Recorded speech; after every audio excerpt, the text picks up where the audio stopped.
Hello mga kaprobinsya, good morning and welcome back to my YouTube channel.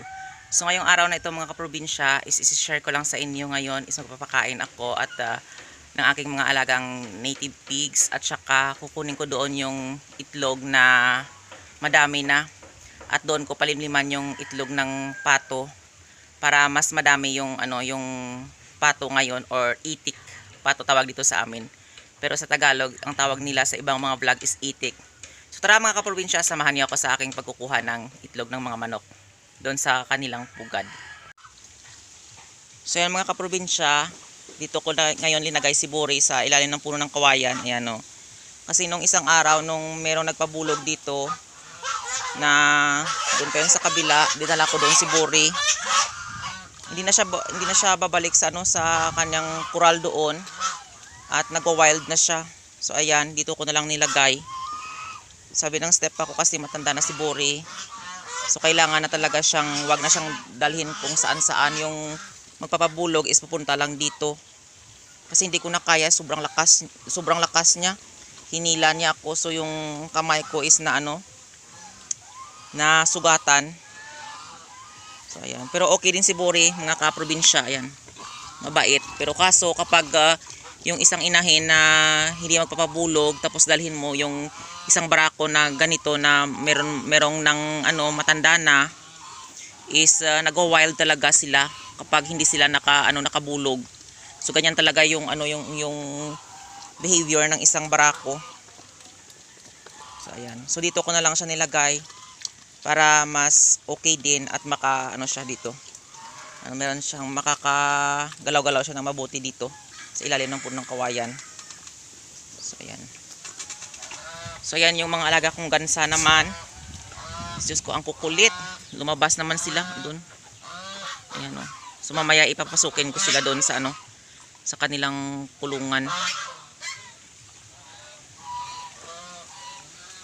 Ang kulit.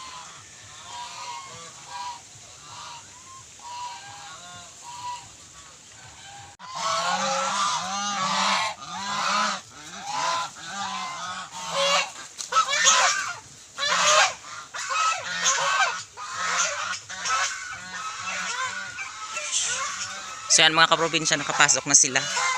So ito mga alagang gansa, kapag kilala ka nila or ikaw yung nag-aalaga sa kanila, is kapag makalabas sila, is mabilisan sila talaga makapasok. Siguro dito sila lumabas dito sa gilid nito. Ayan o. So ayan, ayusin ko yan mamaya. So okay na rin, nakapasok na sila. So yan mga kaprobinsya, ito na lang yung natira na pato. Nakikita nyo sa unang vlog ko is madami yung pato. So ngayon is konti na lang. Kasi yung iba is binenta at yung iba kasi noon, that time is meron kaming naranasan na sobrang ng init. Sobrang grabe yung init noon at kunti lang yung tubig. Nung February 2022 yata, yun doon madami yung pato. Kaso sobrang grabe yung init noon, yung El Nino. So ayun, yung ibang pato is namatay pero yung iba is binenta. So ayan mga kaprobinsya, is sabi ni Tito is yung yung ibang pato daw is alagaan na lang at saka magtira ng konti lang. Kasi dahil doon is nalugi si Tito talaga sa mga pato na yun. Pero ngayon, grabe naman mga kaprobinsya, yung pato ngayon is sobrang mahal naman ngayon ng kanyang ng kilo ng pato. Is umaabot dito sa amin ng 300 yung kilo ng pato or itik tawag sa pero dito sa amin is patong tawag namin dito So ayan, grabe talaga, sobrang mahal ngayon kasi wala nang supply ng ng baboy ngayon. So yung mga yung merong mga yung merong birthday or pesta, so ayan, yung kinakatay is pato at saka mga manok na lang. So ayan, marami naghahanap pero kaso ito hindi pwede ibenta kasi is papadamihin pa sila. So ayan, ito na yung tatlong biik na maliit pero ngayon malaki ng dalawa. So ayan.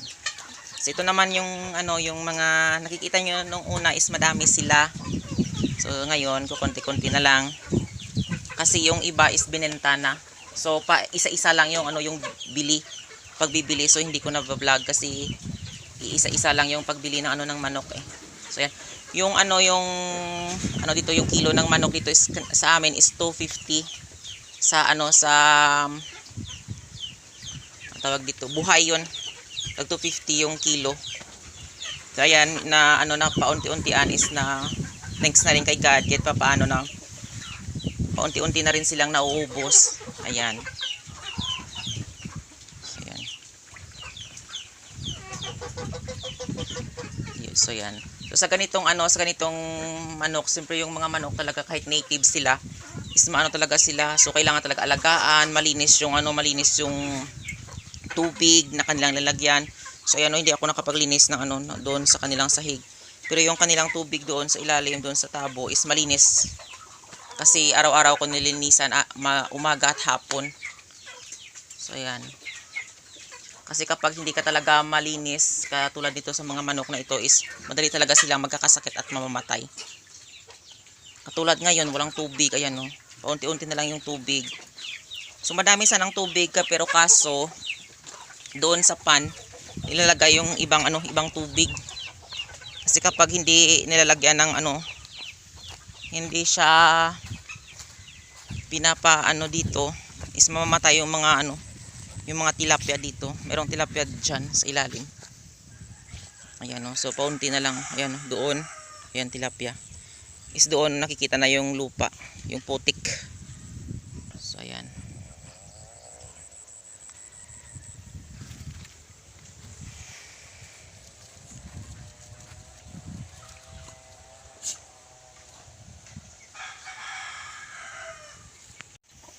So yan mga kaprobinsya, ito yung itik na nangingitlog doon sa puno ng kawayan doon.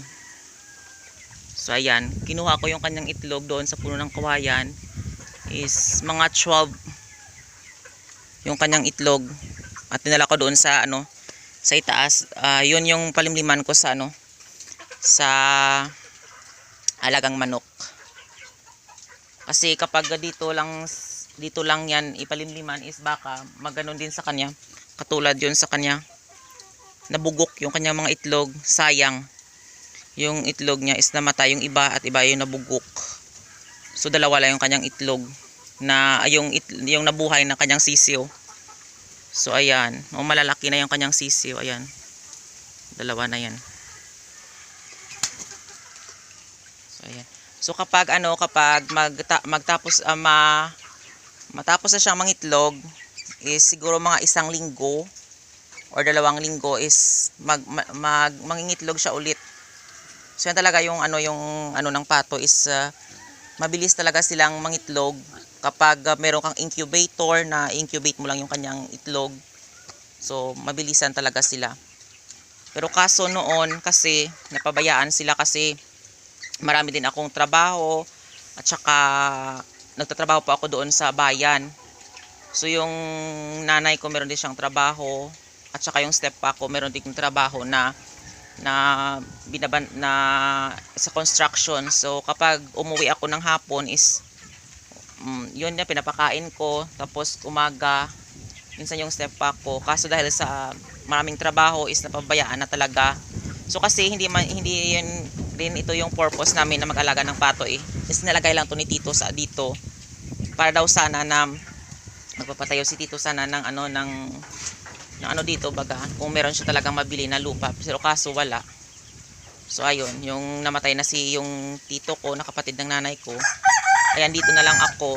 So yan na lang natira na pato, pero sabi ni Tito hindi daw padamihin yung pato, is unti-unti lang. Pero so ngayon mga kaprobinsya is marami namang naghahanap ng pato. So ayan, nag-aalaga naman kami ulit ng pato.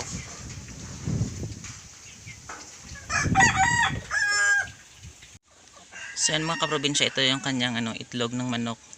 So isasalin ko dito yung itlog ng ng itik. So ayan, kukunin ko muna. Ayan. Ito dito. So ayan, nakikita nyo malaki talaga yung itlog ng itik kaysa itlog ng manok.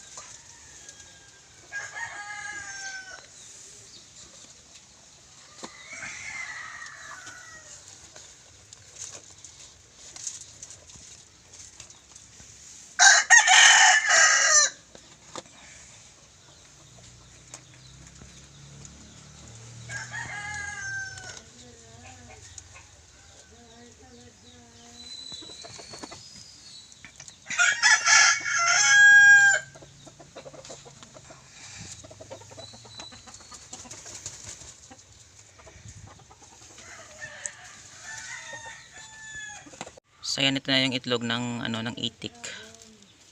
So ayan. So ayan, ito naman yung itlog ng ano ng manok. So 19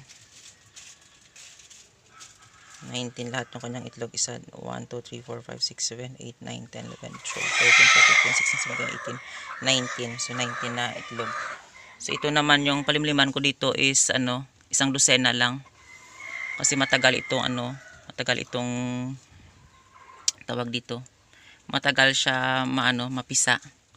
So baka mabulok yung iba. So ayan, 12 yung linagay ko dito para kahit papaano mabuhay talaga at hindi makaya ng manok na mapisa lahat ng ng itlog na ito at magiging sisiyo na itik. So kasi wala kami ditong incubator, at saka kung meron naman incubator dito, syempre yung incubator mahal din bilhin. At syempre naman yung minsan walang kuryente. So masasayang lang talaga yung mga itlog. So ayan.